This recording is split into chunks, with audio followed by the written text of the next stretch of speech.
Una, kaya tayo ay naobliga no, na mag-file ng usaping dagdag kita dahil nga doon sa mas malaking halagang nawala na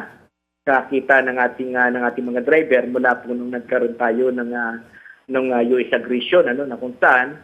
ay tuloy-tuloy na tumaas yung presyo ng petrolyo at malaking epekto sa kabuhayan ng mga driver na halos ay 2,000 pesos yung nawawalang kita ng ating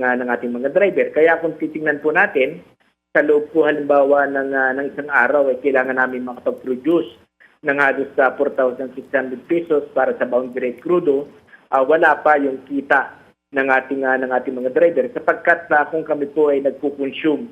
ng 30 liters per day, sa ngayon ay halos umaabot na ng 19 na naman ano, yung presyo ng diesel ay halos 2,600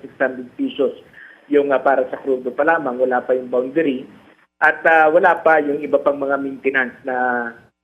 ginagamit natin sa ating mga sasakyan. Sa ngayon ay mararamdaman pa rin natin yung kakulangan ano, ng ating public transport sa iba't ibang kadahilanan dahil sabi nga natin mas mataas pa rin yung presyo ngayon ano, na kung saan ay kung ikukumpara natin noong February bago nagkaroon ng US aggression, ang halaga ng diesel ay nasa 55 pesos. Ngayon po ay naglalaro sa 90 yung presyo ng diesel. At noong mga nakalipas na krisis sa usapin ng produktong petrolyo, ay talagang maraming mga driver at mga operator ang huminto sa kanilang pamamasada